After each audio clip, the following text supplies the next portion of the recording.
Magandang araw sa inyo mga kaibigan. Itong ating almusalita sa araw na ito, January 26. Ang ebanghelyo natin ay Mark 4:26 to 34.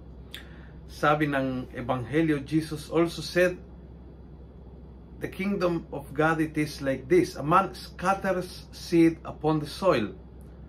Whether he is asleep or awake, be it day or night, the seed sprouts and grows."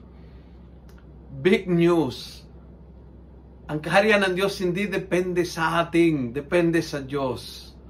Ang pag-uunlad, paglaki, tagumpay ng kaharian ng Diyos ay depende sa Diyos. Kaya chillax ka lang. Huwag mong isipin na lahat ng pag-uunlad ng buhay ng simbahan ay depende sa iyo. This can bring you a lot of stress or a lot of pride. Parehas hindi maganda yon. Pwedeng ikaw ay sobrang na-stress kasi feeling mo lahat ng detalye ay kailangan asikasuhin mo dahil ang kaharian ng Diyos ay depende sa iyo. No, wrong number.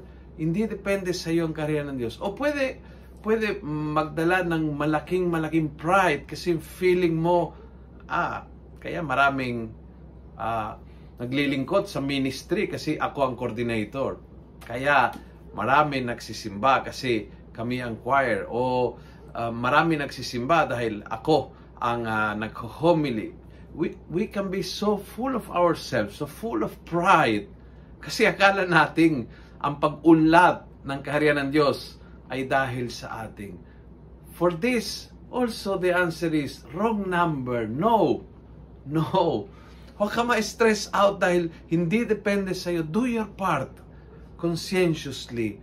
Ilagay mo buong isip, puso, lakas, energy sa paglilingkod sa Diyos. Patandaan mo, depende sa Kanya, hindi sa iyo. Kaya huwag kang mag-stress at huwag magyabang. Hindi rin depende sa iyo ang success, ang tagumpay, ang tagumpay ng isang project. Ang dami naman naglilingkod sa isang ministry o ang dami na nagsisimba. Everything depends on God.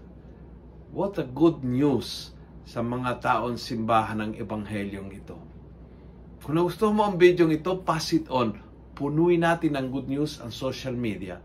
Gawin natin viral, araw-araw ang salita ng Diyos. And God bless.